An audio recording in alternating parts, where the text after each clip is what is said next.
You're listening to the Huddle Up Podcast with Chad Jensen and Zack Kelberman.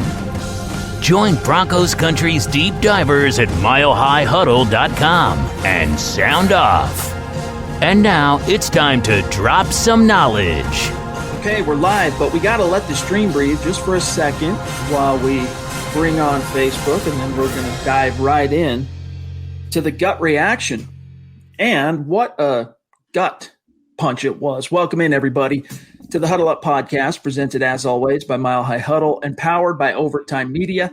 I'm your host, Chad Jensen. With me, as always, is my partner in crime, rain, sleet, snow, win, lose, draw, my fellow football priest. You know him, you love him. He is Zack Kelberman. Zack, you asked something. Maybe it was rhetorical, but I don't think it was. So I'm going to serve it right back to you. Right before we went live, you said, what are the positives coming out of this game? And for what it's worth, gang, I'm sure you all know this. Broncos just got trounced 48-19 by the Bills.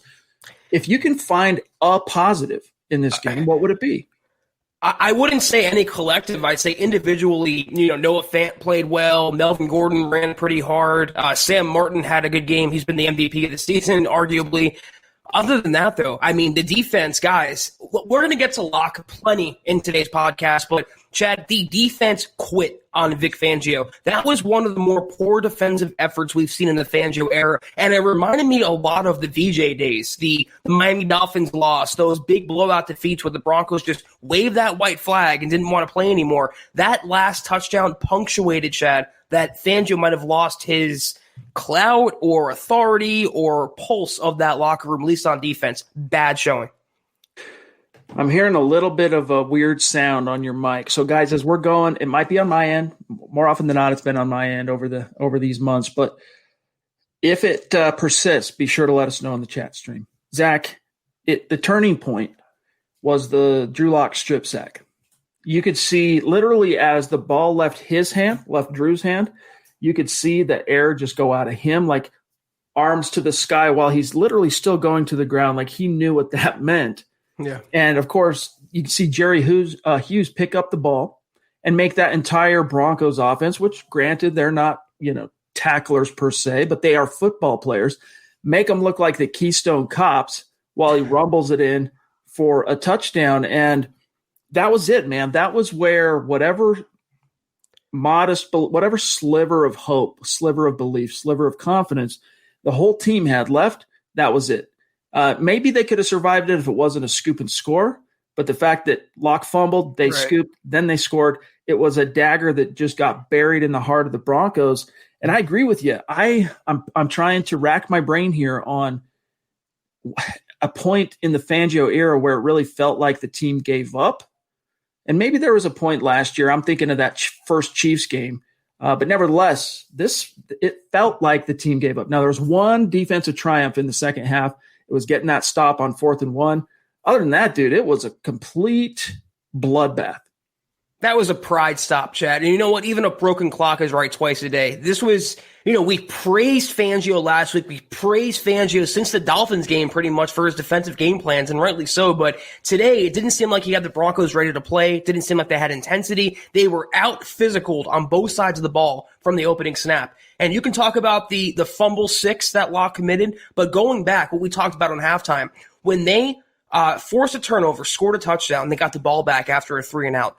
What they did on that drive, the game was over to me right then. That was their prime opportunity to capitalize and really get on this Buffalo Bills team and maybe throw them into a loop. You hit them with a headshot and they kind of get staggered. They don't know how to adjust to that. That was it for them, Chad. Once they punted that ball away, they punted their shot of winning this game away. And the second half was like the Broncos, a tale of two teams. It was Jekyll and Hyde, and that was definitely Hyde in the second half.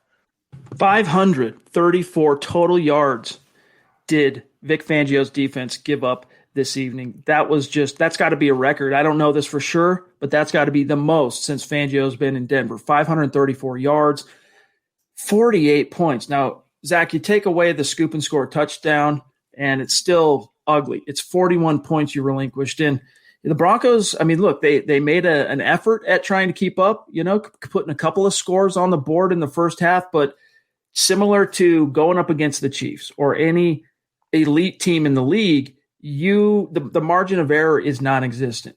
how many? Let's go before even the fumble, Zach, where Drew got strip sacked and the floodwaters, floodgates opened. How many errors were there up to that point? First of all, you got the missed field goal from 54. Then you got the missed extra point. Actually, Drew Lock had a couple of picks that he got lucky that weren't actually intercepted by the Bills. They didn't walk that line. If you're talking about trying to color within the lines, you got your margin of error. The Broncos were all over the page, dude, and you just can't do that against a team like the Bills. And that stems from what? I know I've beaten this horse till it's been dismembered now, but it starts with coaching. And when Fangio has his guys ready to play and he has the coaches with the proper game plan, you saw what can happen. And we understand it was a lesser opponent against the Panthers last week, but the Dolphins weren't a lesser opponent. The Patriots weren't a lesser opponent, and they still resoundingly defeated both of those teams. It's just that when he doesn't have them ready to go and he doesn't have them psyched up and thinking that they actually have a chance to win, it's so tough, like you said, to face a juggernaut. And with the injuries and with how it was stacked against them, it was always an uphill battle. It was always improbable, but not impossible. But to lay down like that, to cede those yards, those points, to give up long touchdowns, Chad, with no resistance, that's where I find fault. A loss is a loss, but to get blown out in that fashion, that's what I take umbrage with. And the worst part about it is, yes, a loss is a loss. If you make it respectable, you don't throw in the towel, you avoid some of the knee-jerk talking points right now I saw it on Twitter right before I came live. I'm sure we're going to see it in the stream. Of blow it all up. Vic Fangio's trash. Drew Lock sucks. Fire John Elway. Blow it all up. And while I'm not necessarily going to say, that take is completely 100% off base because this was ugly the second half, you got to keep it in perspective. But nevertheless, Zach, this was a game in which it looked like men who get paid to play football chose to not show up for work for 30 of the 60 minutes in this game. And it could, unfortunately, have some reverberations. It'll be interesting to see what the last 2 weeks of this season end up, providing for this team. But that was ugly. That was definitely not what you wanted to see if you're the Denver Broncos. Even like a relatively close loss, relatively by maybe 2 scores. But Now we're talking here, Zach, just a brutal, embarrassing, shameful. Allowing Singletary after the game's over, you got a garbage time touchdown on first down to allow him to run 51 yards to pay dirt. It's shameful. And I know I'm media and, they should be ashamed. And I'm sure they are. It was absolutely putrid. It looked like the second half team, they were with Juwan James somewhere, Chad, just opting out of the game. They just had no interest in playing, and they weren't down a lot. What was it, 21-13 at halftime? That's a one-possession game. That's anyone's ball game at that point. And even if they probably weren't going to win this game, it's 8 points. But to come out in the second half, and what's the first thing they do? It was the last thing we saw on our halftime stream. The first thing they did in the second half, Tom McMahon's special teams lets up a long kick return, and they end up scoring on that series, and it was gone from there. So it was like they had that belief and they had that fight, and they gave everything they could in the first half. And come the second half, though, it was like, all right, let's cash our game check and get out of here. Guys, we're going to get to all your questions, all your topics. We have many, many super chats stacked up. But first, we do got to take care of a few matters of business really quick here, starting with the sponsor of tonight's live stream podcast here, Manscaped, who is the best in men's below-the-waist grooming. Manscaped offers precision-engineered tools for your family jewels. They obsess over their technology, their developments to provide you the best tools for your grooming experience, Zach. And I know you're a big fan of I like the lawnmower, but I know you like the nose trimmer, the weed whacker. I do. Yes, I have it right here. I'm going to turn it on for a second so you can hear it.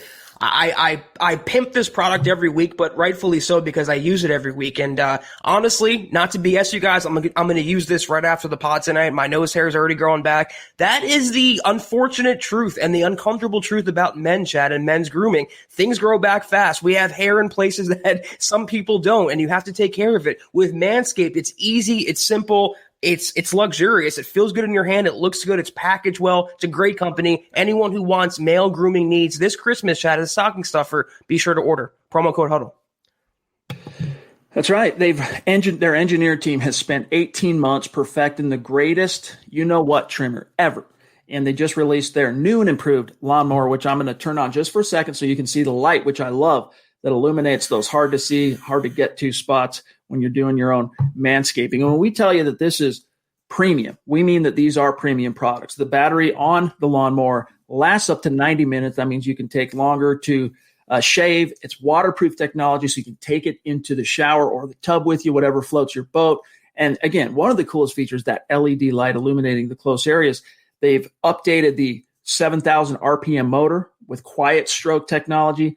And we can't forget about the charging stand. So you can show off your mower loud and proud because this is intelligently designed with a stand, and it's convenient. It's a charging dock. It's powered by USB. So if you're listening to us speak right now, we want you to experience it firsthand. It's not too late to get it in for the stocking stuffers, as Zach mentioned. Trim that junk of yours. Get 20% off and free shipping with the code HUDDLE at manscaped.com. Your family jewels will thank you, Zach. Yes, Broncos country. Again, get 20% off and free shipping with the code HUDDLE at manscaped.com. That's 20% off with free shipping at manscaped.com and use promo code HUDDLE. Just so many cool things come in this kit. I'm looking at the Crop Reviver, which is a toner. I'm looking at the Crop Preserver, which is a deodorant. Just a lot of cool things that you can get stuff in that stocking. So check that out. Manscaped.com. Use the code HUDDLE. You get that 20% off plus the free shipping. All right, real quick, we're going to just remind you, everyone, just briefly, follow on Twitter at HuddleUpPod, also at Mile High Huddle. Check out the merch store when you get some time, huddleuppod.com. Get your swag on. Get a hat, get a tee, get a hoodie, get a mug, little something for everybody, talking about that stocking stuffer idea for that special Broncos fan and MHHer in your life. And then also shout out to our Facebook community. We love each and every one of you, especially our supporters. If you want to become an official supporter, click the big blue button on our page. You're in like Flynn. We got some huge programming coming down the pike for you starting in January that's going to be dedicated to only our Facebook official supporters only. And then last thing, real quick, gang, these three things we ask each and every person. Not everyone can patronize the merch store. Not everyone can, get become a supporter, become a super chat, superstar, whatever. But everyone has the power to do these three things. We put in the work. You're here with us every single day. We ask that you subscribe, like, and share this video. The number 3, that's the litmus test to let Zach and I know if we're doing a good job. So share this video out there if you think we're doing a good job. Help us continue to grow and reach new like-minded Broncos fans just like you. This is the Overtime Podcast Network. Yikes, that was ugly, Broncos country. But let me tell you something that might help improve your mood. Coors Hard Seltzer is not your average seltzer. Rooted in Coors' long history of sustainability, is a brand inspired by a generation that wants to do good in the world with a mission to restore America's rivers. Coors Hard Seltzer is launching the world's easiest volunteer program. Never before has it been so easy to make a difference in the world. Whatever you're doing, by simply cracking open a can of Coors Hard Seltzer, you're volunteering. Our waterways, gang, are at risk.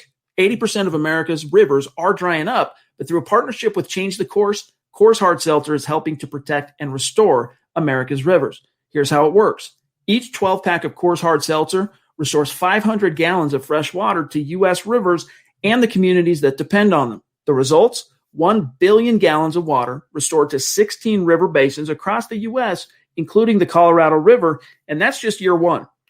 4 refreshing flavors, 1 cool cause.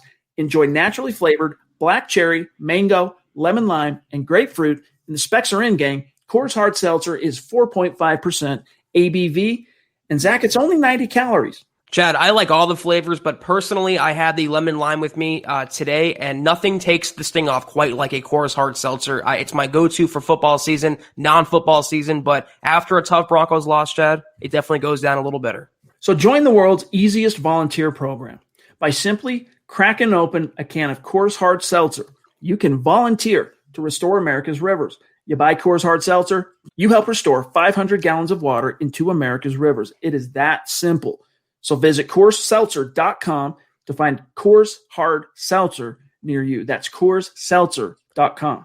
For every 12-pack sold through 8/31/2021, Coors will purchase services from Change the Course to restore 500 gallons of fresh river water. Details at CoorsSeltzer.com. Celebrate responsibly. Coors Brewing Company, Fort Worth, Texas. All right, John, do we have – let's dive right into the stream here. Do we have Father Ridge and Tom. The stream jumped mine. Let's grab Father Ridge here. Thank you for the super chat, my friend. He says, far more questions than answers surrounding Lock. Time to draft a quarterback round 1. Still give Lock a chance next year, but it's time to take a quarterback. I'm not quite there. I'm not even quite. My perspective, Father Ridge, is trade up. My perspective on Drew Lock has not changed from the same. Last time we talked, it was Thursday night, right? The last full episode was Thursday night. My perspective hasn't changed. This was a bad loss, very ugly. But as you could see, gang, the entire team was unprepared for the absolute war of attrition. The Bills were ready to go. They had a division title on the line, and this is one of the best teams in the league. And if you're going to step onto the field with a team like this, you got to be prepped. You got to be ready to go. Execution, intensity, effort, all those things. It was kind of there in the first half, but again, the dam broke wide open in the second.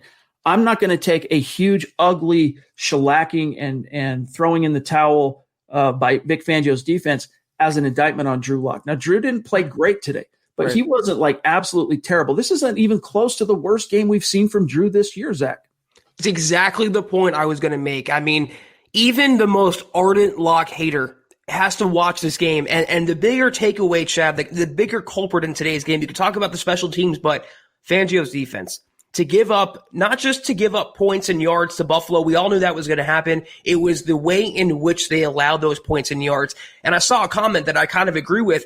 If the entire reason that Fangio has the job now is defense, and his defense looked that bad today, then what redeeming quality does he bring to the table as the head coach? And he showed, Chad, he won't even challenge spots still. It's another bane of contention with me about Vic Fangio. He's relying way too much on analytics and his guy upstairs. He doesn't have that head coaching intuition that a lot of other coaches do, even younger coaches in the NFL. You either have it or you don't. So once again, this lends credence to maybe the notion, Fangio, great defensive mind, maybe not head coaching material. But that defensive mind today, Chad, was absent. Very disappointing effort. I really don't expect there to be any change at head coach. Again, I mean, if you're going to fire a head coach, then John Elway has to fire himself. Like, you can't stand up there with a straight face and fire another head coach and remain as the GM / president of football operations. And that's not going to happen. Tom El Greco jumping in. Appreciate you, my friend, up there north of the 49th parallel. He says the bubble burst today against an elite team. Yeah, it did. It did, my friend. It was ugly. We've seen the Broncos get their dander up and play much better than this against very good teams. I mean, they had the Titans dead to rights. If, Jerry Jeudy doesn't drop a third down pass in the 4-minute offense, game over. That's one of the better teams in the league. Got shellacked by the Steelers after Luck got hurt. Came back, and even though the team that the Patriots are today is not so good, when the Broncos faced them in Week 6, it was a different story. They kind of grinded out a win on the road, tough win, 6 field goals from McManus. We've seen the Broncos play better against stiffer competition, but for some reason, Zach, maybe it's going back to the straw and the camel's back thing. Maybe this is just the sum of so many little disappointments adding up throughout the season to where emotionally. As he says, the bubble just burst. The dam just broke. It also seems like, for whatever reason, primetime games in the Broncos just don't jive pretty well. I mean, when they're on a bigger stage, when the eyes are on them, they kind of, they play lower. They play down to their competition. They don't play to their potential. The Bills are a much better team. I think no one disputed that. They're legit championship contenders, and the Broncos aren't even playoff contenders. It just showed the gap between Buffalo and Denver, and arguably Buffalo and every other team in the AFC. They really are that good. Listen, not to exonerate the Broncos or Fangio, but they played this game shorthanded. They played this game without Courtland Sutton, Von Miller, and 5 of their top cornerbacks. It was impossible. But again, it wasn't that they lost this game. It was how they lost this game that I think, Chad, you and me and a lot of Broncos fans have an issue with. Yeah, it was ugly. Gang, let me know. I'm hearing a weird kind of sound breakup issue on Zach's end, but I don't know if it's me. So if you guys are hearing that as well, please let us know in the comments. John, let me know on that. Mr. Boggins jumping in with the super chat. By the way, Boggins, that is a wonderful Christmas sweater that you sent me today. We sent it out on MHH Instagram. We sent it out on Twitter and Facebook. Very nice. Rocking the trucker hats. Good to see you, my friend. He says, this offense is not working. I think we can all agree it's between the quarterback and the OC. Can't blame the waiver wire defense against a top offense, though. Yeah, man. I can't. There's no bone I can pick there, Zach. No, you can't. And again, when you're down that many members in the secondary and you're playing converted safeties at quarterback against Josh Allen, Stephon Diggs, and this Bills offense, what do you expect? I had this game as a loss, and I think most of the MHH staff had this game as a loss for a reason, and most of Broncos country. It was always going to be an uphill battle. But again, like you said, if you lost by even 2 scores, you can swallow that. You can say, okay, it was the Bills. They had some good qualities of the Broncos, something to build on and end the season strong in the last 2 games. But they were uncompetitive, unprepared, and also uninterested. It was completely apathetic performance by Denver after one of the stronger ones last week. You wonder what happened, what went wrong. All right, let's grab this one from Zach Lee Butler jumping in. Thank you, Zach. He says, Fangio being a soft type of coach is showing more and more. Very John Fox-like in 2014. I don't know, soft. I don't know if I'd call Fangio soft, but I would tell you that, dude, Fangio's defense has been gritty as you know what, all year long. And all of a sudden today, the dam just broke. I don't know how to explain it. I don't know. I mean, it really is inexplicable. I don't understand it because we've seen the Broncos in some pretty terrible situations where the odds were really low. And in a lot of those situations, Zach, they didn't come out on top. They lost those games, but they weren't embarrassed on the national stage. And you said something, I mean, you're onto something there, Zach, about the national spotlight. We've yet to really see Fangio or Drew Lock, for that matter, in those situations rise to the occasion when the spotlight is on them. If you're a national, if you just follow the NFL, maybe your favorite team, you're somewhere in Florida, you're in New York, every once in a blue moon, you get a nationally televised Broncos game. Your opinion of Drew Lock, if you saw him once or twice over the last year and a half, isn't going to be very good. I've noticed that since my time covering the Broncos, which spans about 5 years now, or 5 seasons, they just, when they on prime time, a nationally televised game, no matter if it's Saturday, Thursday, Sunday, they just don't show up. And a continuing theme for Denver. I will say Fangio, I wouldn't call him soft because one of my criticisms has been his longer practices and physical practices when maybe he should have been a little more, softer on them. He's very hands-off, though. And that's what I don't like about Fangio. He doesn't get in the players' faces. He doesn't show much emotion. He doesn't step in there in the offensive huddle. He doesn't get in Lock's face. That's the kind of coach I want on the sideline. You don't have to be an a-hole. You don't have to be a D-bag. You don't have to be despised or feared by your players. But just show some life because the team will take on the personality of their head coach. And the personality today that Fangio showed was the same stoic, passive, kind of just whatever, standing there, arms folded, and you saw that come out in the field, Chad, which is, oh, well, another touchdown let up. Oh, well, what are we going to do? It's almost like just a stoic resignation, like a stoic acceptance of where this thing is going. When I say this game, where it's going, I would like to see more fire, sure, in a perfect world. But the biggest thing I would like to see from Fangio is honestly just more signs of accountability. I don't necessarily, I'm speaking for myself here. I don't necessarily need to see Vic Fangio on the sideline getting in a player's grill and chewing him out for everyone to see. What I do want to see, though, is when someone really craps the bed, whether it's a coach, a player, etc., and especially if it becomes a pattern, Zach. I want to see accountability, and we've never really seen that. Fangio kind of protects the guys that we seem, from the outside looking in anyway, to see as the consistent, constant burr under the saddle. And then meanwhile, guys who are playing well, guys who seem to be kind of doing okay, suddenly get demoted. And there's no explanation. I'm thinking of Michael Ojemudia. I'm thinking of Bosby getting cut right before the season started. I'm thinking of DeMar Dotson getting sat down just now for whatever reason. He still hasn't given up a sack, but they put Elijah Wilkinson in. So it's like we know that repercussions are coming. Vic Fangio does kind of, guys go in the doghouse, things happen. But they never add up. There's never really a rational, obvious, oh, yeah, that makes sense, check that box. And it just leaves fans, it leaves media scratching our heads. Yeah, that's excellent points. And when Ojemudia got ejected, he should have went over there and got on his case. And you don't have to undress him or dress him down in front of, the entire stadium or entire audience in the country, but you have to at least show that it's not going to be acceptable. When Devontae Bosby lit up that touchdown, he was looking for the refs to bail him out. Fangio, being his defensive coordinator, should be like, listen, this is why you were benched in the first place. This is why you didn't get playing time in the first place. It's unacceptable. How about the various Tom McMahon errors on special teams? You think after a while he would actually get in there and get in his grill and be like, listen, stop the BS. Be better. You saw, what was it, Chad? 4 or 5 weeks ago, 3 or 4 or 5 weeks, Mike Zimmer on the Vikings sideline, he went after his assistant coach. What was it, offensive line or special teams? He literally almost attacked him. I'm not saying Fangio has to throw down and throw elbows, but at least get in his face. At least show that you care, and it's not going to be acceptable, this mediocrity going forward. This is the Overtime Podcast Network.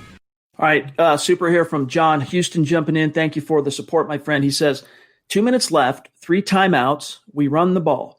Hashtag not competitive. Yeah, today was just a weird game, Zach. Is that in the second half to run the clock out, or the first half? I think he's talking the second half, but listen, because the first half they drove down and scored. So I'm thinking all he can be talking about is the second half, and game's done, dude. It's over. Right. Yeah, they don't want to put out worse film. They don't want any more fumble sixes. They don't want interceptions. They want to get out of that stadium and move on to the next week. That's all it was. Chris Hernandez, 24-year veteran of the Air Force, and you got to let us know when that ticks over to 25 so that I'm not incorrect when I say 24-year veteran. But superstar, MHH, Mount Rushmore. On game days, his super chats are always symbolic of how the Broncos do on the scoreboard. And today, they put up 19. Now, there's a chance, Zach, at, 20, 21.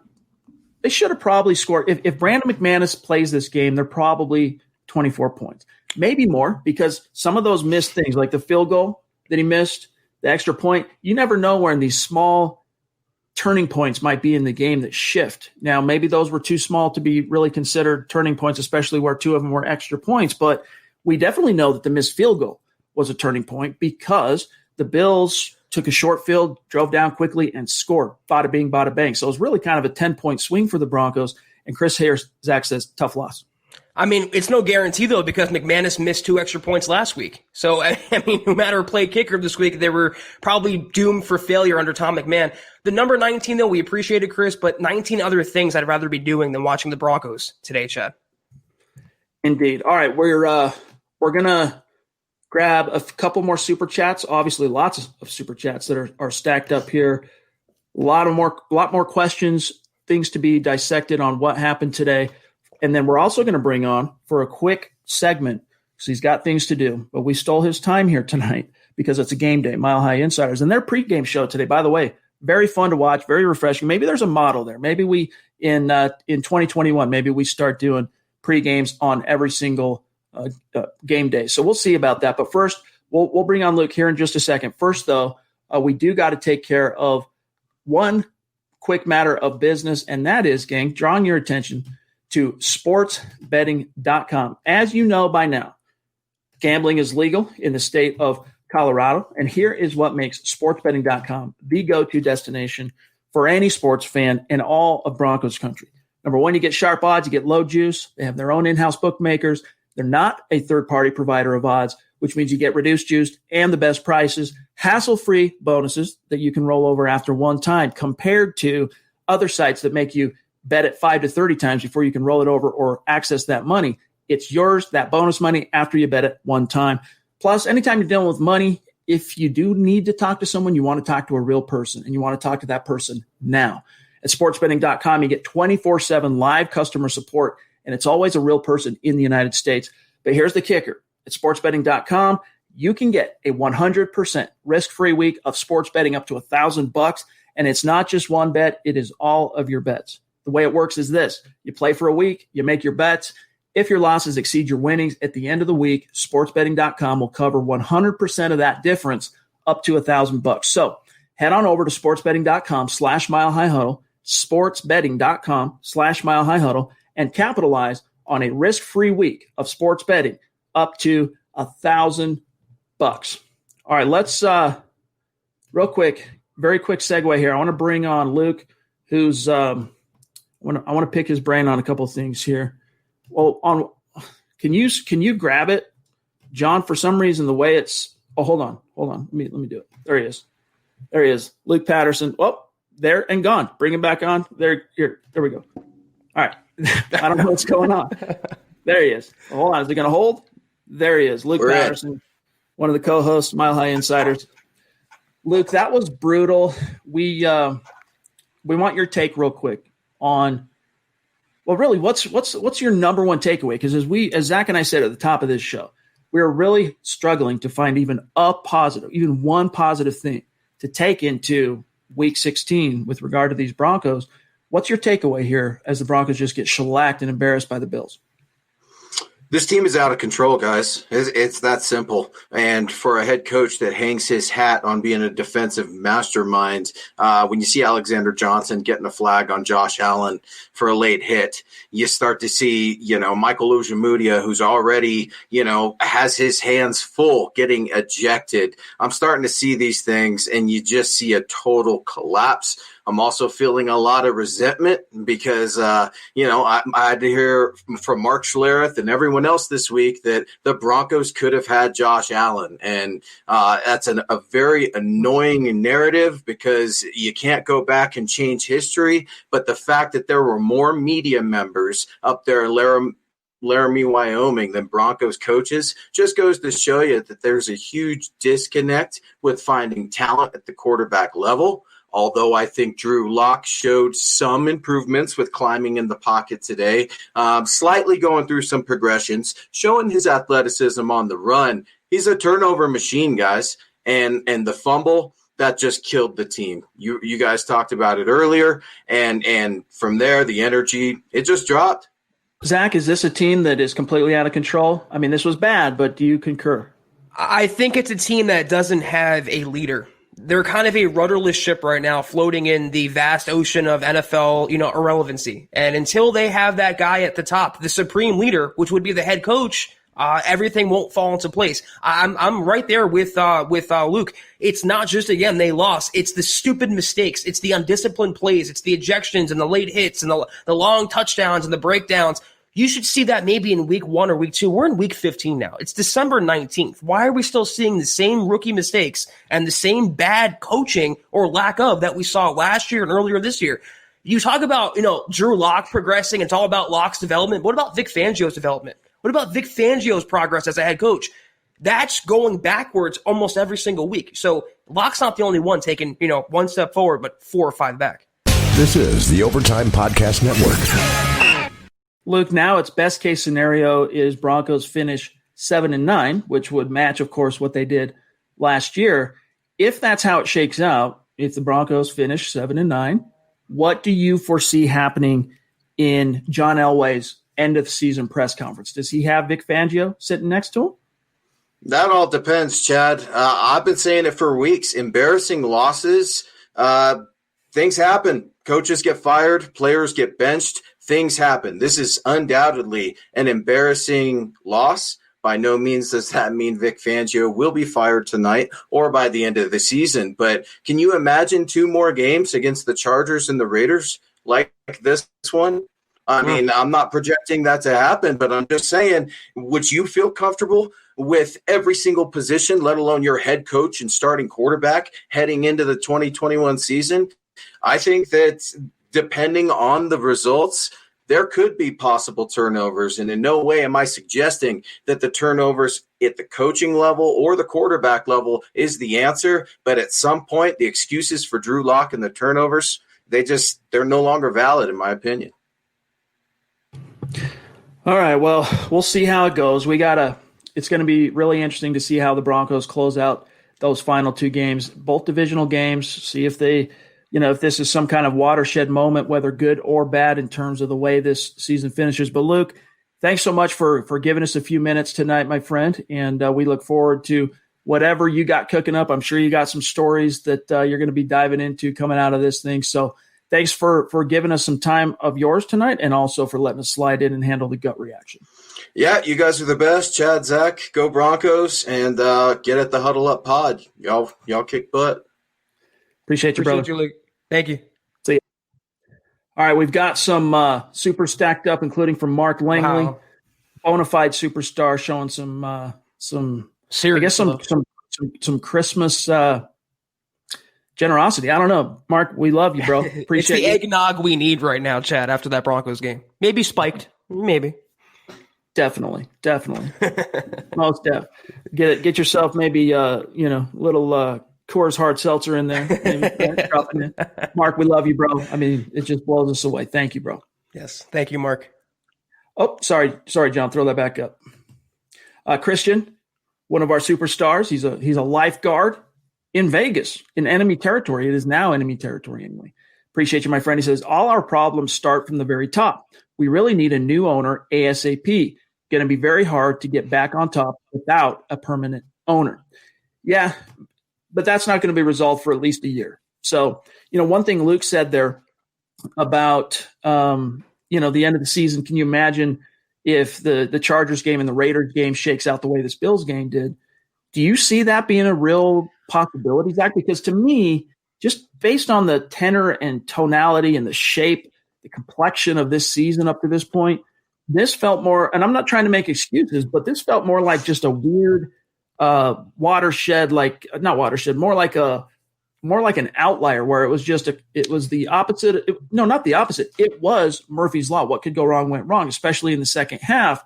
What I'm curious to see is whether or not anyone's going to be hung out to dry, so to speak. Like, is Vic Fangio going to fire somebody and kind of send a message to that locker room? Because what you want to do right now is somehow engender the reality that you're all playing for your jobs, dude. We're out of the playoffs. These next two games, how you play is going to dictate your future with this team, whether as a player or as a coach. I'm glad Luke brought that up because, we've gotten this question for the last, 4 or 5 weeks, Vic Fangio's status for this season, for next season.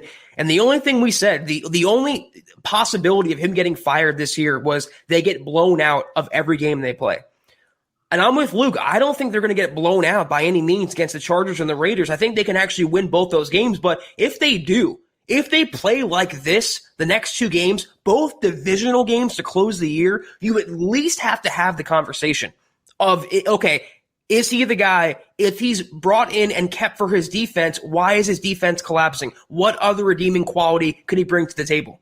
That being said, though, I tweeted it. I don't think Fangio, you might think he should be, and today's game might have been a case for him to be, but he's not getting fired this season. He was never getting fired this season. As soon as the pandemic happened, Sutton went down, Miller went down, he had no cornerbacks. He was always riding this mulligan.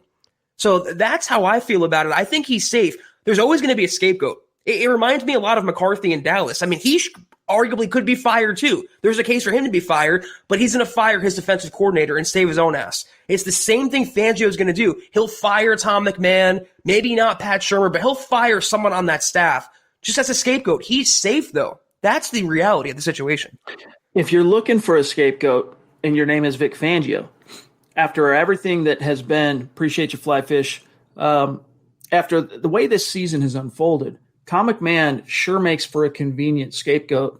And I don't just mean that I'm not really trying to be sarcastic. I mean, it was Tom who came to the team and said, this is the kicker I want as our emergency guy coming out of week 12, right? That blew up in their face in a big, bad way. So Fangio could, with that being the kind of the punctuation on the end of all the other special team snafus that have occurred this year, Fangio could stand up with a straight face to his coaching staff, to his locker room, to Elway, and say this had to be done. And then it also sends a message because we've questioned whether or not Tom McMahon has a future with this team beyond 2020, basically through the entire season. So it wouldn't necessarily be or come as any kind of shock. You could also put this on Fangio because he should have fired McMahon after last season. He fired Scangarello, so there was precedent there to fire a coordinator. Why not McMahon? He kept him around, and if this was the straw, Chad, after all we've witnessed in the Tom McMahon era, if this was the final straw of the kicker, some random guy, something called Taylor Russolino coming in and missing these kicks, his final straw McMahon was weeks ago, Chad. I've been trending hashtag fire Tom McMahon since last season. The guy does not have it. But it's on the Broncos and Fangio in the front office. Why are they taking advice from Pat McAfee? Why not trust their own scouting? This is the best they can do to replace Brandon McManus, a guy who's no one ever heard of before, and one recommendation from a guy who has a podcast now. He's no longer in the NFL. to a special teams coordinator who's arguably the worst in the NFL. If anything embodies 2020, it's that little scenario right there. Again, it's a cool human interest story, the way Russolino ended up on the Broncos' radar, coming through Pat McAfee and whatnot. But, Zach, it was just you got to wonder, like, who did you forsake to take him? Like, who were some of the other options out there that you considered, but you went, nah, this is our guy because he can combo kick. Najal Top jumping in with the generous soup. Appreciate you, bro. The rapid reaction stream and the gut reaction. He says, brothers, absolutely despicable performance. Outclassed, out-hustled, out-coached, out everything. Like you say, 1 step forward, 3 steps back. Simmons can't tackle, and they didn't even try. Elway must consider stepping down. So this is kind of the extreme, and I do understand it. I do understand it because it was so embarrassing that second half. Do you think Elway is going to throw in the towel and say, like, oh, that's it, I fire myself? No, because he'd be remembered for that and nothing else. Not the titles he won as a player or as an executive. He would be regarded as a guy who quit when the going got tough and he couldn't develop a quarterback, couldn't find a quarterback, and left the Broncos a non-playoffless season for half a decade. Way too much pride, way too much ego. He's going to ride out the last year of his contract, and then he might step down, then he might re-sign, whatever, but no way is he firing himself. It'd be like Jerry Jones doing it. There's just no chance. All right, I'm looking here, and my goodness, we have so many supers that have stacked up. Let me back it up and see where we're at. So that was Naj. Let me see. John, do we have Kenneth, Pickle, Ian, and Fat Cats? Those are the next 3 in order, and if I need to reverse engineer it, you're the man. This is why Bon a Beast is Bon a Beast. The man's a beast. We don't recognize Fat Cats, but welcome and thank you. Make sure you connect with us on Twitter. Keep the conversation going. We want to shout you out after the show. I want to like Locke as the answer. Josh Allen is in his 3rd year and is making huge improvement. Days like this worry me that Drew isn't taking enough steps. I totally understand it. I really do. One thing you got to recognize, though, is that Allen has had coaching continuity from the drop, and not only the continuity, Zach, but the really talent. Good coaching. Right. As good as it gets in 2020 coaching, Allen has gotten that. And of course, he's made his coaches look all that better. But nevertheless, Zach, coaching plays a part in this, and that's not to excuse Locke by any stretch, but it's part of the fabric. It's part, it's a piece of fabric in the tapestry that is the Drew Lock situation. I've mentioned it now once on this show. I'm not changing my outlook on Drew. If Fangio sticks, if the regime stays, if Elway stays for his final year in 2021, you might as well see what you got with Drew Lock with a full offseason. Keep Pat Shurmur. I'm saying that. Keep him. I think you have more to risk in making a quarterback or a coordinator change than you do to gain, just because it sets Drew Lock back. Instead of taking another step forward, he has to, at best case, stay in neutral for a while as he learns another scheme. And then you hope that that's enough to, take him a couple of gears forward. That was my answer. It's like give Drew Lock Brian Daboll and see what happens then. Because the same narratives were being written about Josh Allen a few years ago. He's a bust. He can't throw. He's inaccurate. He can't play quarterback. He should be replaced. And guess what? Daboll came along. The coaching stepped up, and he's an MVP candidate now. Not to say Lock is going to follow the same trajectory or he has the same talent or ceiling as Josh Allen, but I think for the most part, Locke and many other Broncos players have been failed by their coaching this season, Chad. I think it's, at this point, indisputable, at least for Fangio. Pickle Ian jumping in. Good to see you, Ian. He says, all right, well, we have been eliminated. Where do we go in the draft? And can we please, for all that is holy, get rid of Shurmur? I feel you. I do feel the, I feel the shade that Shurmur deserves right now. But again, and I don't envy Elway and Fangio and Joe Ellis, for that matter, for these type of decisions, because if you fire Shurmur at the end of this year, you have to wonder if you're cutting off your nose to spite your own face. Like, you don't know how much you could be setting back. Like, if the focus is Drew, let me put it this way, Zach, if the Broncos make the decision at season's end that we're sticking with Drew as our understood quarterback for 2021, doesn't mean we don't tinker and bring in a backup, better backup. But if he's our understood quarterback, I think you got to keep Shurmur. I think you only fire Shurmur if your plan is going into the offseason a reset at quarterback. Well, the double-edged sword to that is if you do go that route and you keep Shermer and you add another quarterback, it can't be a young guy, because why would you want to entrust Shermer with developing another young quarterback when he failed with Locke? So if they do go that route and they bring in competition for Locke or replace him as a starter, it's got to be a veteran guy. I don't think that's the right route to take. I think you have to keep developing young quarterbacks in the NFL. Look at Marcus Mariota, Chad, in Vegas the other night. He came in for Derek Carr. He was a different quarterback. He was running. He was throwing. He's healthy now. You have to have that young guy, preferably a dual threat at this stage and the way the NFL is going. But going back to the veteran route, let's say you bring in Matt Stafford and pair him with Pat Shurmur. What confidence is that inspiring for 2021? How many tickets is that going to sell? It's going to just waste a season that they could have used developing a young quarterback, whether it's Locke or somebody else. That's just my take on it. All right, we got another generous super chat from Jason Ingalls jumping in. Ingalls jumping in, and he was top roping it at halftime, and here he is again. Wow, thank you, Jason. That means a lot to us, my friend. Seriously, thank you so much. He says, happy holidays, Broncos country, Chad, Zach, and Beast. Hopefully we learn a little bit more about our young team in the next 2 winnable games. I expect a lot of changes next year. Time to hop on the QB carousel again. Hashtag state of being, hashtag MHH. I don't know. Again, I'm sticking with Locke. I mean, that was bad, but look at the way everyone played around him too. And I don't just mean on offense, but there was no complimentary football this time. Like, Drew scored 2 touchdowns in the first half. Gang, just a few weeks ago, you would have killed to have Drew Lock's offense produce 2 touchdowns in the first half. But unfortunately, this came in a game in which the defense they were a sieve, Zach. I want off this carousel. It's the same thing I just said. I don't want another Band-Aid. I don't want another quarterback competition. And you know what? It's the same knee-jerk responses, and not to crap on the last question, the last person specifically, but the same reactions after Broncos win. Oh, Locke is the future. Locke's a Pro Bowler. Locke's the guy. It's the opposite when the Broncos lose. It's replace Locke, quarterback carousel, draft another quarterback. And let me just clear something up. I didn't say I want Marcus Mariota. I see the comments. I said if you have a young quarterback in the NFL and you develop them and stick with them, that is the route to go. Not saying bring Mariota in, but you have to have a young guy and not try to win with these Band-Aids like a broken down Stafford or an aged Matt Ryan. Kenneth Booker, one of our superstars, jumping in to say, thank you, Kenneth. We love you, buddy. When it was close, we could have challenged the spot of the ball on third down conversions, but didn't. Also, should we keep that kicker for onside? That was actually a good onside kick. That was the one thing homeboy did well today. All right. Hold on. Let me just recapitulate really quick. 2 missed extra points, the missed 54-yarder. He connects on 1 extra point, or was it 2? No, connected on 1.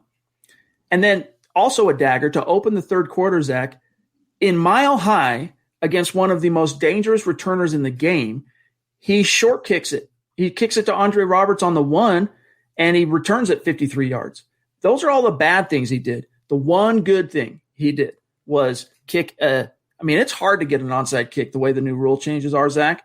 He popped that thing up there, and I think it was 36, I think it was Trey Marshall that had a shot at popping that thing out. If Marshall takes a better angle or focuses more on popping the ball out when the dude's – that's about as good of an opportunity as you can ask on current rules, onside kick. That's the one thing Russolino did okay.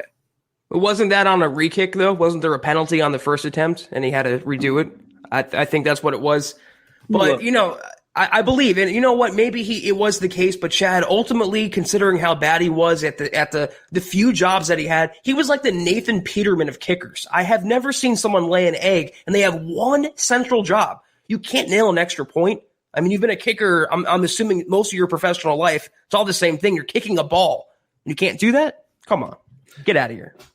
MHH, male model, Muhammad jumping in, feels sick to his stomach. And we feel you. It was that kind of an ugly loss, Zach, and there's no way to sugarcoat it. It's just the type of loss that just gives you a sour, gross taste in your mouth and pit in your stomach. And we got Murphy Bros Collectibles jumping in as well with a very generous super chat. Thank you, my friend. Murphy Bros popped up on the radar as a superstar last week, and it's really great to see you again, and we appreciate that support, my friend. I might be alone, but something is wrong with Lindsey. He's got to be hurt still. Tough all around. Yeah, I thought he looked a little bit better today than he did the previous 2 games since he injured his knee against the Saints, but yeah, still not the same Phil that we even saw when he came back from the turf toe. I mean, think about it. He had a couple of games. I'm trying to remember now that sequence. Well, first of all, he rushes for 100 on the road against the Patriots. Then the next game against the Chiefs, he gets like 89 yards on 6 carries or something ridiculous before he gets concussed. And then I want to say he comes back from the concussion and had a decent game. It wasn't until the knee that he seemed to be different. Yeah, and in contrast with that, Melvin Gordon has looked pretty explosive. I mean, for the most part, running in this offense as the workhorse. I was encouraged, though. I'm right there with you. I think for sure Lindsey was impacted last week, and we've made note of that. He was not himself, but he looked a little more spry today. The Broncos try to get him the ball to the outside. He caught some passes, proving once more that he can actually catch with those hands. So it's still not the Lindsey of old. And again, he played with turf toe and concussion and a knee problem. How many more injuries could the guy take before he does break down? I applaud him for his effort, Chad, and what he's bringing to the table, gutting through those injuries. This is the Overtime Podcast Network. Aaron Lynch, longtime listener, massive superstar in our community. Appreciate that, super, my friend. He says, oof. Yeah, I mean, I feel you. That's it, man. Oof. Enough said. Lawrence Rivera is like, yo, appreciate that super chat, my friend. And for those of you listening, he's got the appropriate emojis. Let me just put it that way. We got Corey H, and this one's a little long, so it cuts off. So I'm going to read it from the stream. Appreciate you, by the way, Corey. Seriously, good to see you, my friend. Longtime listener as well. Corey H, you've been with us a long time, so we appreciate you. He says, I wouldn't let some of the people in this chat run a flag football team. You guys swing with the wind. You need elite players, and a bunch of ours are out. We just need to analyze Drew. Forget the rest. I don't disagree. I think it's easy to ride the emotional roller coaster, especially when you've been disappointed for 5 consecutive years. But the main key here, Zach, it really is at this stage, you're evaluating the roster. You're out of the playoffs. But it all comes down to the quarterback. Have you seen progression? I saw an improved Drew Lock in the Miami game. Victory. I saw an improved Drew Lock, even in ugly at a couple points in that loss in Kansas City. Saw a powerhouse version of Drew Lock in Carolina. And even this Drew Lock, again, just a few weeks ago, we would have all been, selling the dog down the river if you could get a couple of touchdowns from a Drew Lock offense in the first half. So you're seeing steps forward. Unfortunately, this game was kind of a step, 1 step forward, 2 steps back, because after that fumble in the second half, it was just all downhill for Drew. Yeah, this definitely wasn't his worst game. I mean, he wasn't great today, but the onus was more on the defense to me for blowing this and just being non-competitive. The question said, though, the Broncos need elite players. Well, yeah, obviously, but you need coaching as well. I think the Broncos, Chad, they have the talent. And I know the injuries are too much to overcome right now, but their personnel is pretty good. And you can have elite players and still not win. Look at the Browns last year. Plenty of elite players on that team, but you had Freddie Kitchens as the head coach, and that's why Kevin Stefanski now has them, 9-4? I'm not excusing the players. I'm not excusing Locke, but so much, guys, it's on coaching. It makes the difference, not just a difference, and the Broncos just don't have that this season. Yep, the Bills were prepared to go win their division title. And as soon as they sensed a little blood in the water with that fumble, man, and they felt the emotion and the mood shift in their opponent, blood in the water. But they didn't break a sweat, though, Chad. It was so seamless. It wasn't like they were even trying. They were going out there, executing their business, and going home. And they ended up blowing out the opponent. That's a really good team right there.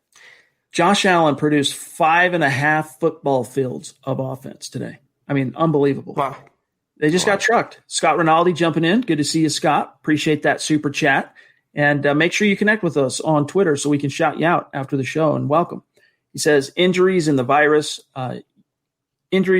year issue or a front office issue. No, so in other words, you attribute what's going on, what we saw today more as a culmination of just this outlier of a season, the Mulligan effect, or is this really, hey man, front office, time to go? I can't put this on Elway, and I've said this before. I think he had a really good offseason with the right intentions, and his heart was in the right place, wanting to make the Broncos a legit contender, at least in his eyes, and surrounding Drew Lock with receivers and offensive line. He had the right, vision. It's not his fault that injuries happen and CV happen. I'm throwing Elway out of the equation.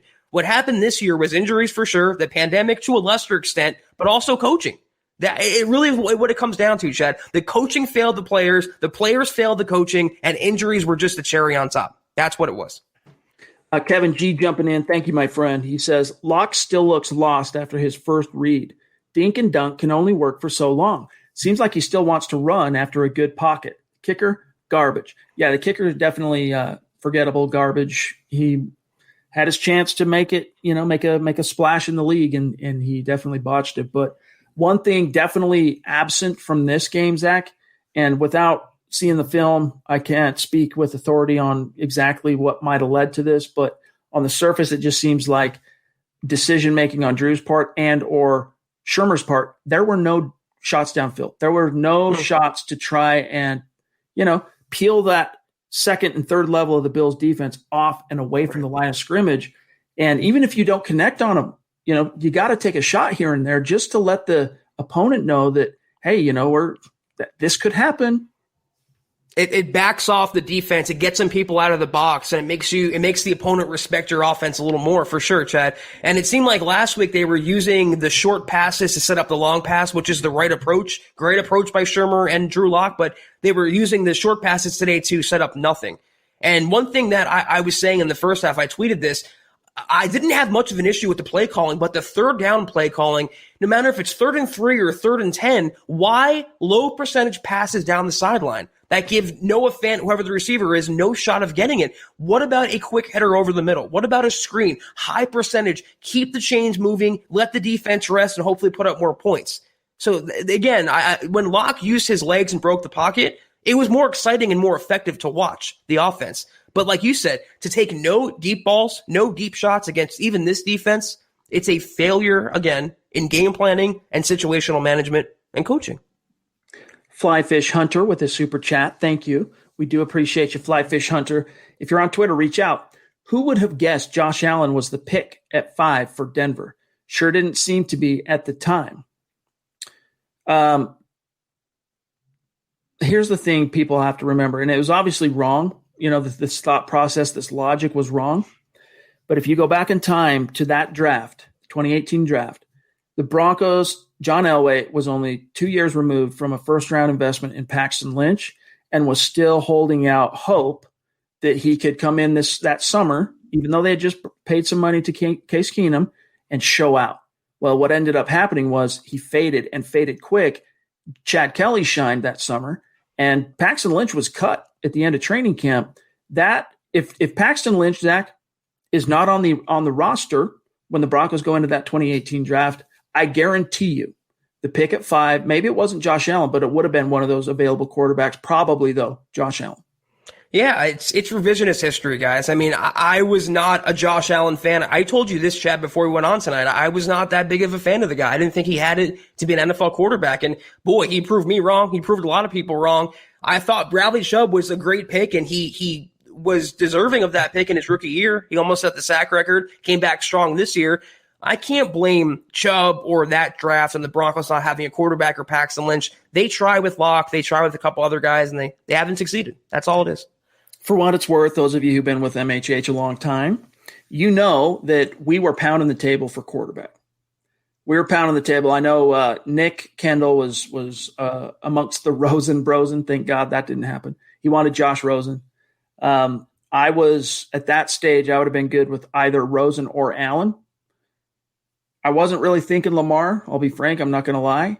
And I'm trying to think who was that's it, right? It was Lamar, Allen, and Rosen that were options there because Baker and Darnold had already been picked. So, we wanted a quarterback because we'd seen the writing on the wall, but it was the Broncos who had made the investment in Lynch. Now, Paul, 826, a bona fide superstar, an MHH Mount Rushmore guy who is on every podcast. This is a guy that listens to 7 days a week of MHH podcast programming. And for a long time, we appreciate you, my brother. He says, water for Zach. He's on fire. Why not practice a few deep balls? We're with you, dog. At least for the sake of reps, throw a deep pass against this Bills defense, for crying out loud. You have a strong arm gunslinger, and you turn him into Alex Smith. You turn him into Case Keenum or a game manager, and it's the biggest asset of Lock's game is his arm strength and his arm talent and his long ball. You don't attempt one of those. It's just it's a miscarriage of justice, Chad. That's what I'll say. Smith Corona jumping in, generous super chat, one of our superstars. And it was cool. Smith Corona reached out and connected with us finally last week at some point on Twitter. And it was cool to connect with you, my friend. He says, rough one. Hope everyone has a nice, pain-free Sunday without Broncos football. LOL. This podcast makes these losses easier to swallow, especially for hot-headed, emotional fans like me. Thanks, guys. Appreciate you, Smith Corona. You do that for us, too. I'll be one of the cool collateral benefits of doing these live streams is, we get to check, Zach, the true temperature of Broncos country, whether it's a win or a loss that we're coming off in the gut reaction. And right now, Broncos country is more than disappointed. Like, this was a dejected, just ugly, embarrassing loss. When you put disappointment and add to that embarrassment, it doesn't bring out anything good in fans, media, the team itself. It's just an ugly day. Because, the Broncos fan base is just tired, Chad. It's 5 years now of a non-playoff-less season.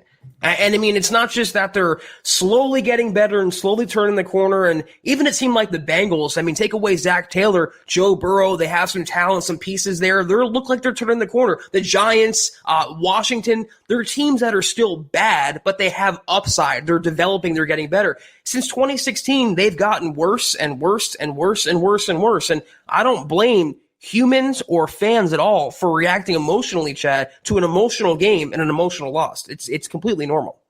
I'm going to read this super real quick from Tom and then grab Aaron while he's still on screen. Tom El Greco, appreciate you. He says, Russolini's NFL career started today and ended today. Thanks, guys. Well said. Right on the money there. Aaron Lynch jumping in again, man. Thank you. Love you, bud. Appreciate you. What more can we say? Seriously. Means the world to us. He says, I took some silverware from Elway's at the restaurant, right? Thinking it would be good luck to have for game days. That was right before the 2016 season. Every season since Super Bowl 50, thus is my fault. John, if you're listening, I'll write this wrong.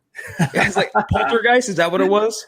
Guys, we now have the true culprit of the Broncos' bad luck, and it's Aaron Lynch for thieving some silver from Elway's. No, hey, look, I don't blame you for wanting a little good luck charm, and I just wish it would have worked out better. Put it back. Put it back where you found it, please, and slowly walk out so hopefully we can get this bad juju out of the way. John, we've got Lawrence Rivera, and then I'm current if you have it. If not, I'll throw him on real quick, and I'll just read what he says here. Lawrence Rivera jumping in on Super Chat to say, we need a quarterback. All right.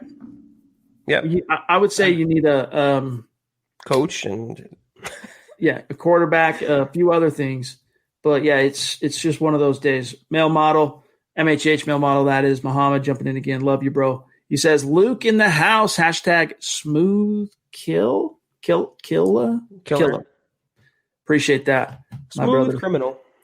All right, we're sitting here at the 1 hour mark. So, John, let's kind of rapid fire what we have left here from our wonderful, wonderful superstars, because we got a bunch of content we got to get up at milehighhuddle.com. Let's grab real quick here, though. Robot of Doom on Twitch. Appreciate the listen and the question and the comment here. He says, Black, he's probably talking to Black Knight.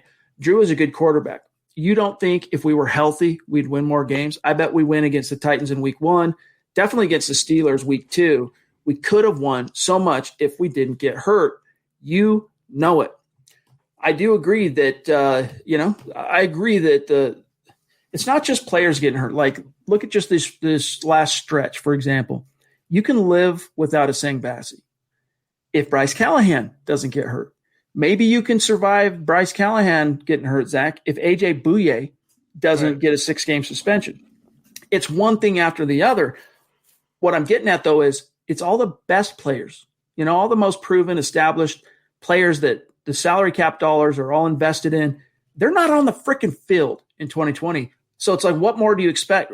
And that's why this entire season kind of has a mulligan feel, as inconvenient as that is for fans who just, they want a head on the wall. They want someone to pay for yet another painful season here as Broncos fans. But talk to the football gods, man. Talk to the injury bug, because that was if you're putting FBI most wanted on the wall and you're looking for mug shots, that's number one. You're trying to find that injury bug, track him down, put him in prison for life. Yeah. Woulda, coulda, shoulda, though. That's my thing. It's like, okay, if they didn't get hurt, if this, if that. Well, guess what, guys? Even with the current Broncos outfit in that Tennessee game, they could have won that game. They could have won the Pittsburgh game. They could have won plenty of games this year if the coaching and, to an extent, the players and the performance on the field was better. But look at that Tennessee game. I mean, you ignore your best player. You call ridiculous fourth down plays in the red zone. They could have won that game even with the injury. So that's what I'm saying. In multiple spurts this year, yes, the quarterbacking has been bad. Offensive line bad. Defense bad. But the coaching, what's supposed to be the constant, what's supposed to be the asset and the boon to this team, has let their players down more often than not. John, I'm grabbing Kenneth here, and then my stream just did a jump. I don't know if you have Christy's queued up, but if so, Christy, let's grab her next. Kenneth jumping in again. Appreciate you, bro. He says, one positive thing with a loss, you're a pick closer to Caleb Farley. I guess that is the one positive, Zach, that we missed when we were trying to think of a positive to take away from this game. I just tweeted that the Broncos are now scheduled to pick 10th overall with this loss. So back in the top 10, back to a blue chip prospect. It could be Caleb Farley, could be Patrick Surtain the second, could be Micah Parsons. How great would he look in Denver orange and blue? That's a guy to keep in mind as well. It's going to be fun. I mean, we're only 2 weeks of real time away, two and a little bit more than that, but to looking at the off season and talking about free agent fixes, talking about the draft, and it's going to be a lot of fun. And what we're going to do, just so everyone is on the same page here, is we're going to schedule a stream early January, the first week of January. And Zach and I are going to lean on our draft experts here at MHH, starting with Eric Trickle, Nick Kendall, Carl Dummler, Luke as well, and Lance Sanderson. We're going to say, all right, let's put together the positions, and let's put top 10 guys at each position and just go through it and kind of get a beat and a feel for who the names are, who are the fits, and really open up 2021 draft-wise with a focus on who's out there. So we don't – in other words, what we don't want to happen for our great listeners is going into the offseason, we start talking draft, and it's exciting, but as we're mentioning these players and names and stuff for the first time, you're hearing it here, you're hearing it there. It doesn't really stick. It doesn't really add up. You're not necessarily sure who some of these guys are, or where they played ball, or why they're a fit for Denver. So we're going to have kind of that comprehensive show to open 2021. It's going to be fun. So we'll look forward to that. The queen of MHH jumping in, top roping it, Christy. We love you. We appreciate you. Thank you. And happy holidays. Merry Christmas, Christy. Thanks, guys. Trying to show some positive in a sea of chaos. Keep up the good work and go Broncos. 2021 will be better all around.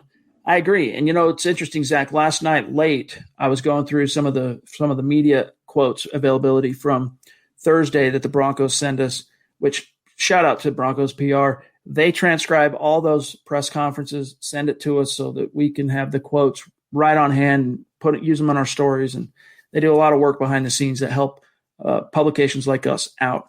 But nevertheless, Bradley Chubb, Zach, with regard to Drew Lock and the offense, he said, I can't wait to see them in 2021 because they just need the reps in the OTAs and training camp with the same system, and it's going to be next level. It's going to be huge is the word he used for 2021.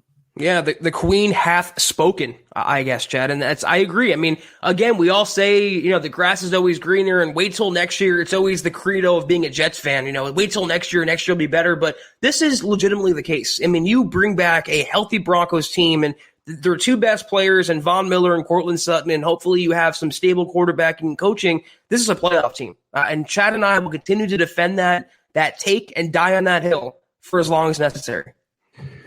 All right, let's see here. I can grab them if we need to.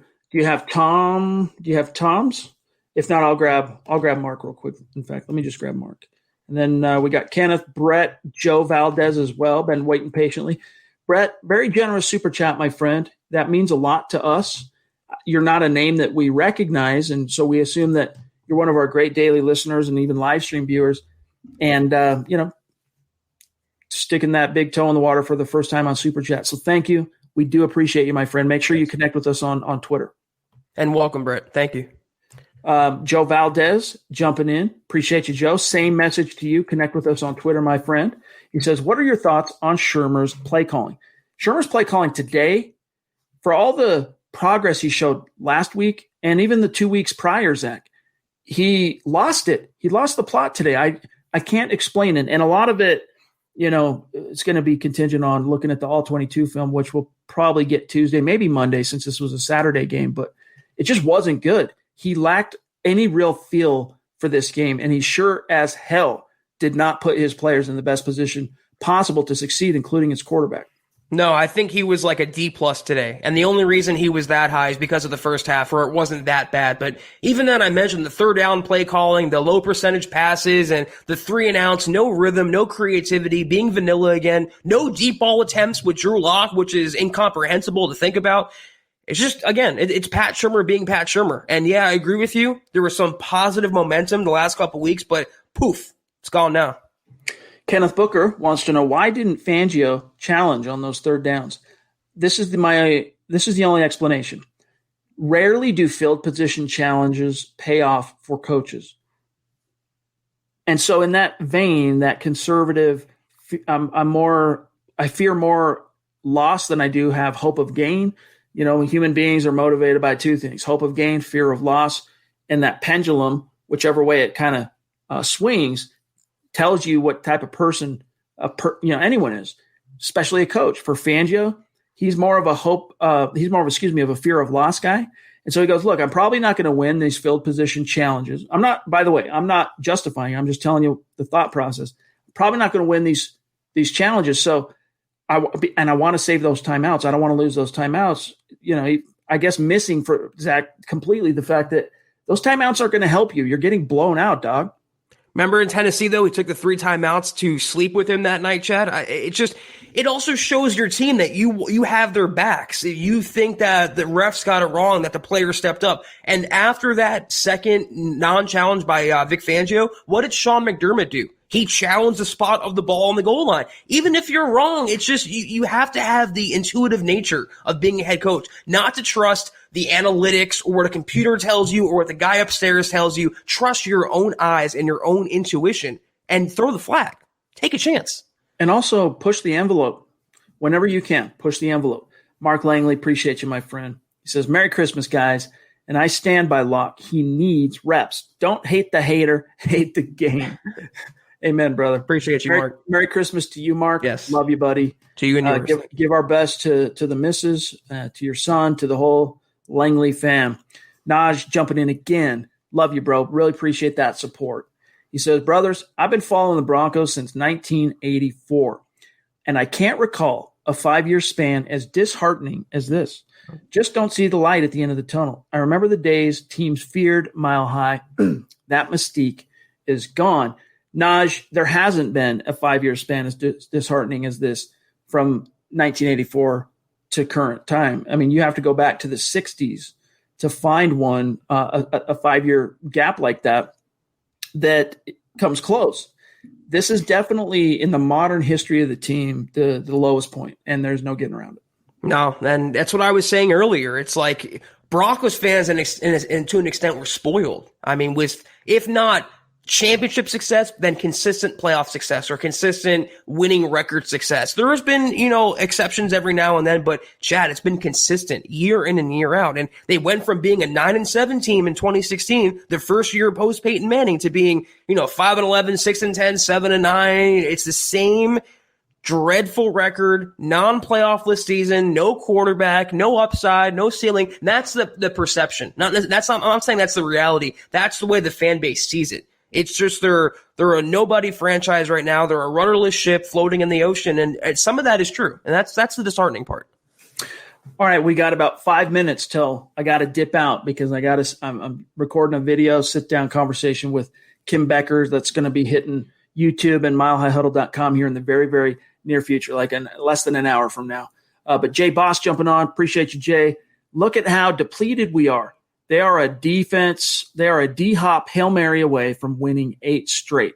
This team is no joke, and we kind of are at the moment, speaking specifically to the Bills, and you're 100% right. Pickle Ian also jumping in again. Thanks, Ian. He says, I'm noticing a trend. Our 3 titles, we've had a more offensive-based head coach. Am I wrong in looking at Eric Bieniemy as head coach and let Fangio be the defensive coordinator? Hashtag, So, yeah, I mean, to speak really quick here to what Jay Boss said, the Bills are an elite team for a reason. That's a juggernaut. I mean, Broncos walked into a buzzsaw. I don't know if they were sleeping on them.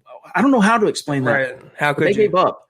But there is a point to what Ian said real quick before we grab Kelton. And thank you. He says, Kelton does. Keep doing, y'all. Love the streams. Thanks, Kelton. Reach out on Twitter.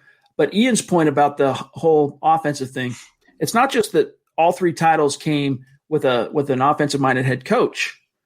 Zach, it was the Shanahan tree. It was Mike Shanahan the first 2 and Kubiak, who springs off that tree for the 3rd.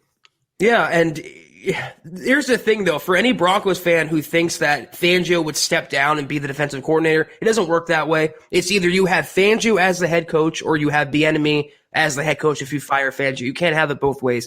And we've been saying this for a while, and we said this during that hiring cycle. This was after, by the way, they passed on an offensive guy like Kyle Shanahan for Vance Joseph. You have to have an offensive mind as a head coach in today's league. And the Broncos went against the grain with Fangio being an older and defensive guy, not a younger offensive guy. And you can argue now, 2 years later, maybe it was the wrong choice, Chad. Maybe.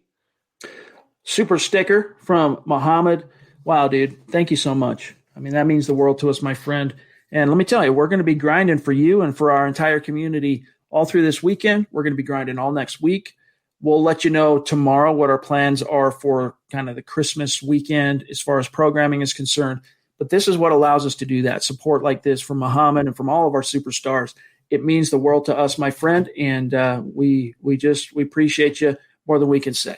And Kenneth Booker says also $55 million-ish of our salary isn't on the field. That's what I'm saying, dude. It's brutal.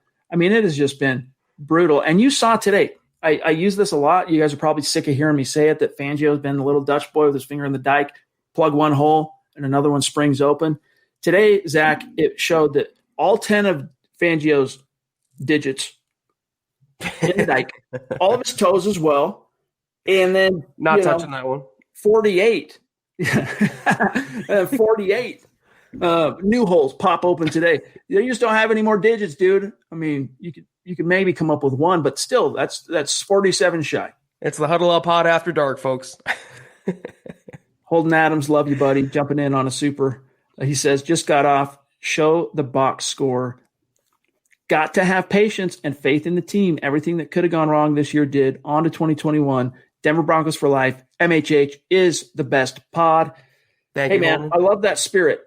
You know, at bottom, I'm an optimist. I'm a glass half full type of guy, and I do respect that, Holden. And so kudos to you for that mentality. WE says, the last 3 games for Judy, 4 catches, 60 yards. Inexcusable for our first-round talent. Fant was ignored in the second half. Surprise, surprise. Too much checkdowns, too. Yeah, it's like the pendulum, going back to the whole pendulum thing.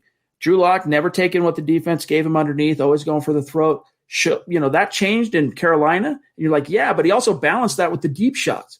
But then today it swung back the other way because all he did was take the underneath checkdowns. There was no aggression whatsoever.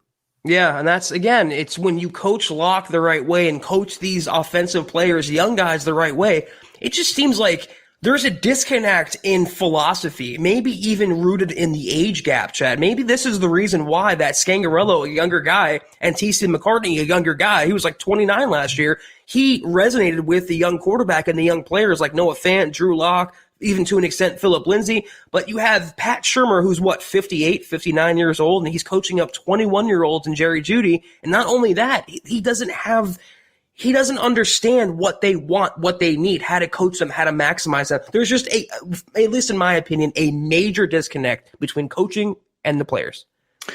Joe, we're going to explain to you how to get in touch with us on Twitter. As soon as we grab this super sticker from Muhammad and then we're out of here, we're going to tell you exactly how to connect with us. So be ready for that. And thank you again for the super chat support. Muhammad, super sticker. John, I don't know if you have that where you could show whatever that emoji is, but Muhammad, thanks. I mean, what more can we say, brother? We just appreciate you more than we could say. But gang, that's got to do it for tonight's episode of the Huddle Up podcast, gut reaction style.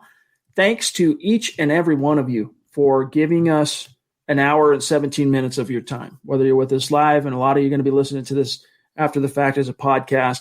We just appreciate each one of you so much. And it's a mile high salute to all of our super chat superstars, our Facebook supporters. Again, guys, it's not a cliche. I say this for a reason.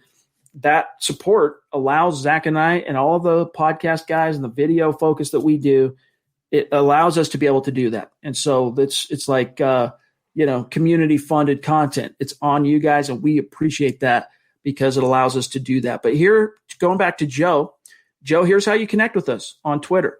First off, follow the podcast account at Huddle Up Pod, and then you follow the main account at Mile High Huddle. If you have those two accounts followed, you're not going to miss anything as it relates to podcast programming, giveaways, notifications, polls, all that stuff.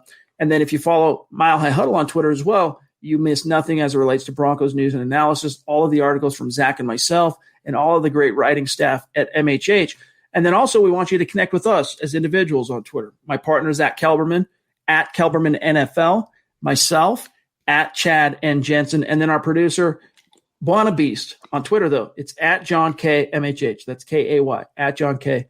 MHH. So keep your chin up, Broncos country. It's going to be all right. And there's Muhammad's emoji. Number one fan. Love you, buddy. Thank you. We're a fan of you, MHH male model. A quick reminder, guys, you got time. Go to manscaped.com, use the code HUDDLE, and get 20% off plus free shipping. Stocking stuffer ideas. It's perfect. Good stuff. And then also shout out to sportsbetting.com. Get that $1,000 risk-free week of sports betting up to $1,000 at sportsbetting.com/Mile High Huddle. Zach, we'll be back tomorrow for the Aftermath pod, and we'll see kind of what the talking points are between now and then. But, hey, man, we'll see what happens. Have a good night, and, we'll turn the page and see where we are tomorrow night. I'm so thrown off right now. I feel like today's Sunday and tomorrow's Monday, and we're actually recording tomorrow and Monday as well. So, it's a tough loss, Broncos country. We're not going to sit here and put lipstick on a pig. It was a blowout loss. They should feel sorry for themselves or ashamed of themselves, and there's better times ahead. That's what I'll say. We're not going to try to, goose it too much, but like Chad said, hang in there. Brian Cord jumping in at the 11th hour. Appreciate that, brother. He says, enjoyed the pod. Denver Broncos for life. Let them hate. That's right, Brian.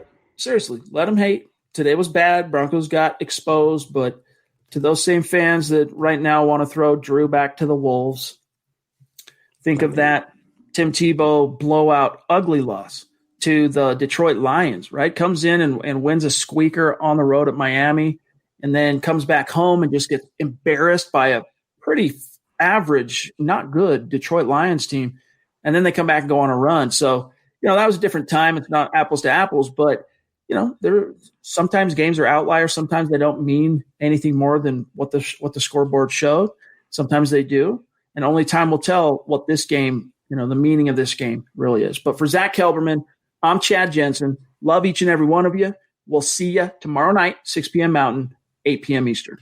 You've been listening to the Huddle Up Podcast. Join Broncos Country's deep divers at milehighhuddle.com to keep the conversation going.